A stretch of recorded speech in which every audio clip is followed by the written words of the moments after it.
Hi friends, इस video में हम Fuji Frenic mega AC drive के हर सीरीज के वायरिंग डायग्राम के बारे में बात करेंगे। इसके पहले हमने प्रोग्रामिंग कैसे करते हैं फ्रेनिक मेगा एसी ड्राइव का सारे सीरीज का उसका वीडियो बना रखा है। अगर आपको वीडियो ना देखे हो तो उसका हम लिंक डिस्क्रिप्शन बॉक्स में दे देंगे, वहां से आप देख लीजिएगा।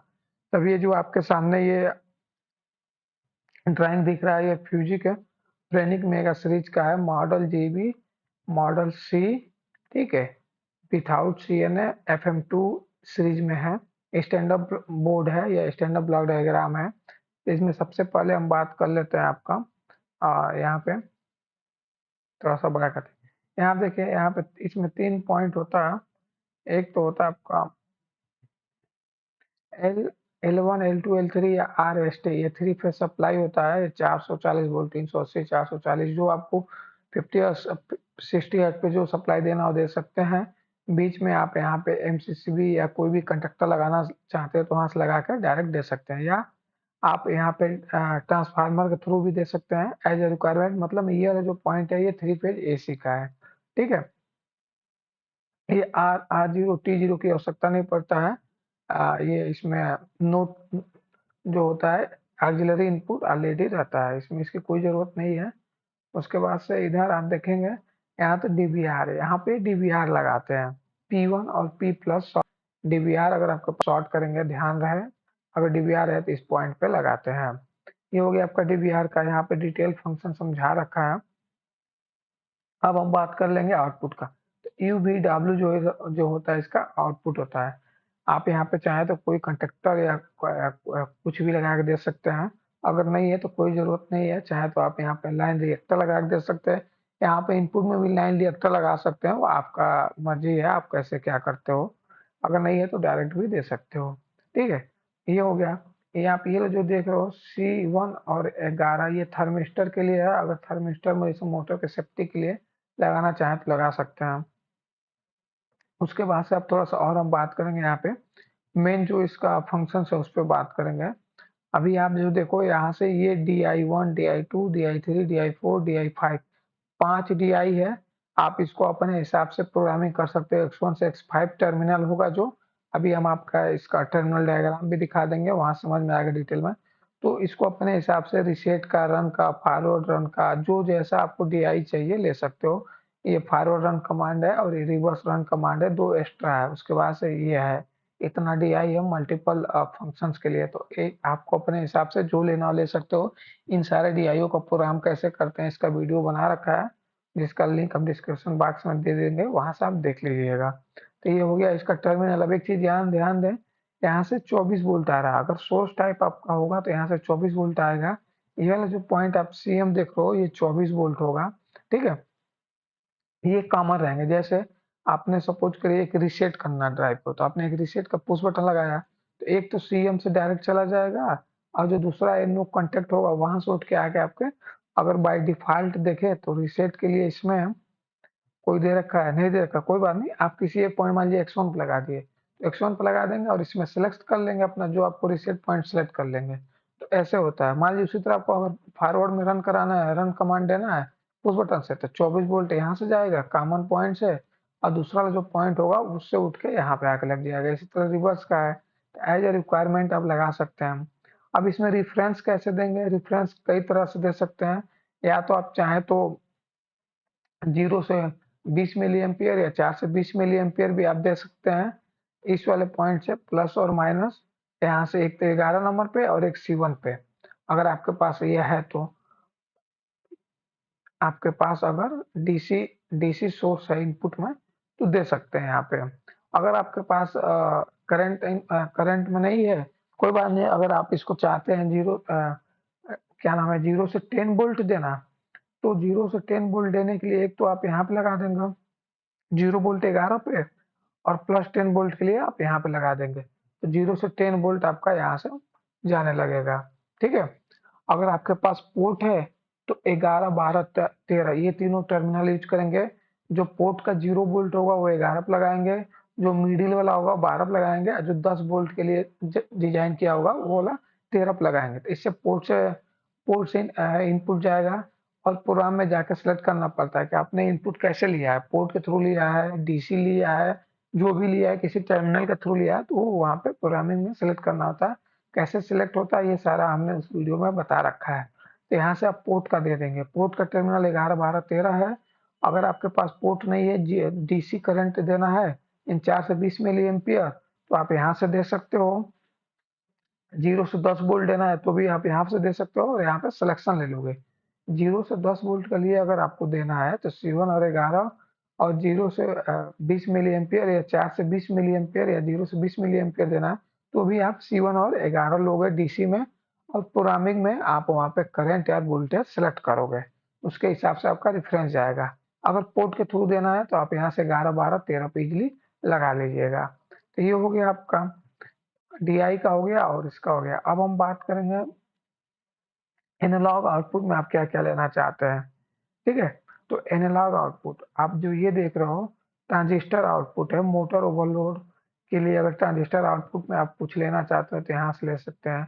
नहीं तो हम ये बता दें, अगर एनालॉग आउटपुट में आप करंट या वोल्टेज या स्पीड कुछ भी शो कराना चाहते हैं मीटर पे, डिजिटल मीटर एनालॉग मीटर में, सॉरी यहाँ तो डिजिटल ही मीटर होगा क्योंकि दो ही ऑप्शन आपको, या तो 4 से 20 मिली एम्पियर का आपके पास एनालॉग मीटर हो, या 4 से 20 मिली एम्पियर का आपके पास डीसी मीटर हो, या 0 से 10 वोल्ट का डीसी मीटर या एनालॉग मीटर जो भी हो, तो आप उसके हिसाब से यहाँ से F1 से, यहाँ से एफ का दो पॉइंट है, तो एक तो वोल्टेज का है, मतलब दो आउटपुट है एनालॉग आउटपुट के लिए।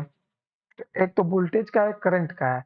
तो आपको जो लेना होगा, जैसे मान लीजिए आपने अगर वोल्टेज सेलेक्ट किया 0 से 10 वोल्ट सेलेक्ट किया तो ऑटोमेटिक ये इस पे सेलेक्ट हो जाएगा। तो 11 और इसका यूज करेंगे तो आपका 0 से 10 वोल्ट जाने लगेगा। यहाँ उसके बाद इस प्रोग्राम में आपने जो भी सिलेक्ट किया होगा, स्पीड, करेंट, वोल्टेज, जो चीज आप सिलेक्ट करोगे वो डिस्प्ले पर शो करने लगेगा। अगर आप करंट लोगे तो ऑटोमेटिक ये जो पॉइंट है इस पे सिलेक्ट हो जाएगा इंटरनली सॉफ्टवेयर के थ्रू, और आपका 4 से 20 मिली एम्पियर या 0 से 20 मिली एम्पियर डीसी करंट के थ्रू आपका जो भी सोर्स लोगे वो जाने लगेगा।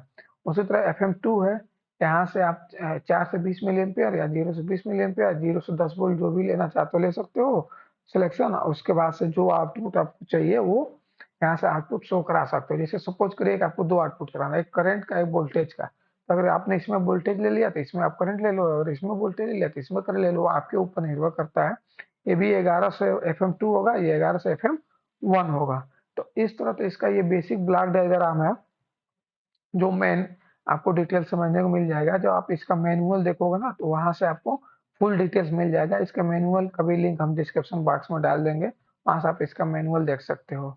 अब इसका हम ड्राइंग को अभी थोड़ा सा इसके जो ड्राइव खोलोगे उसमें कैसा दिखेगा उस पर बात कर लेते हैं। तो आप यहाँ पे देखो 3 लेयर दिया है, 1 2 3, 3 लेयर दे रखा है।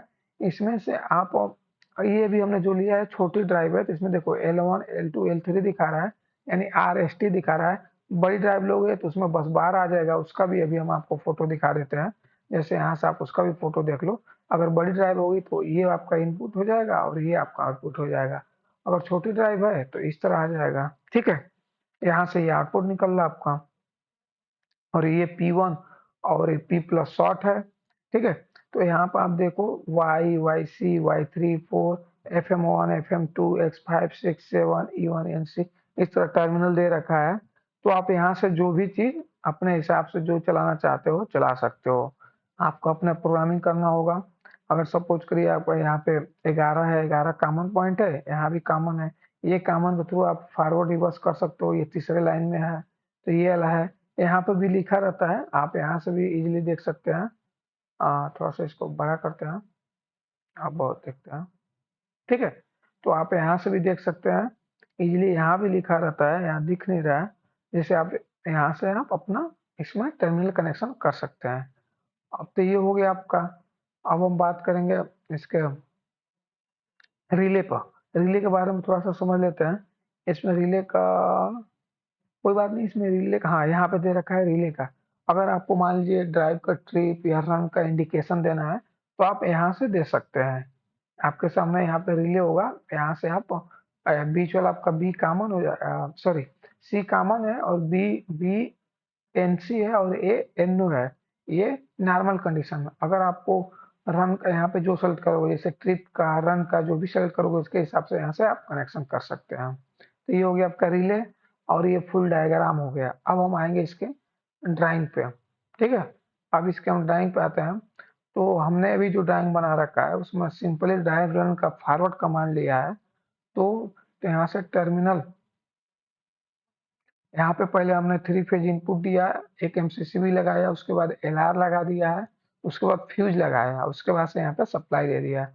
यहाँ पर हमने एक कॉमन पॉइंट्स उठाया और ड्राइव को फॉरवर्ड रन कमांड दे दिया, ठीक है।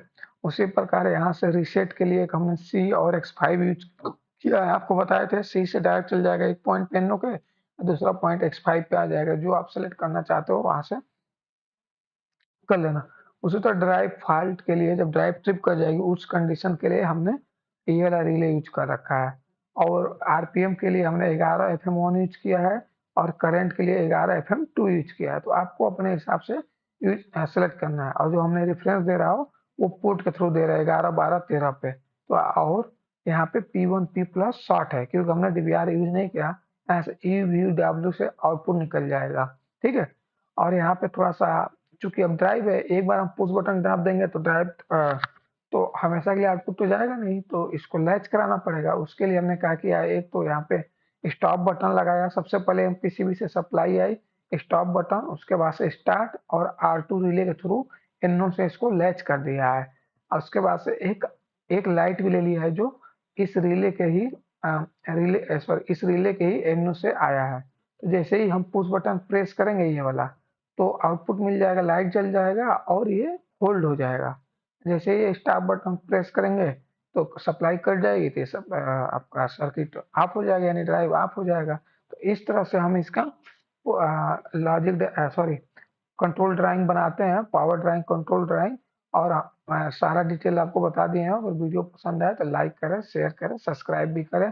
हमारा व्हाट्सएप चैनल भी है, फेसबुक पेज भी है, आप वहां से भी सब्सक्राइब कर सकते हैं। सबका हम लिंक हम डिस्क्रिप्शन बॉक्स में दे देंगे। वीडियो देखने के लिए धन्यवाद।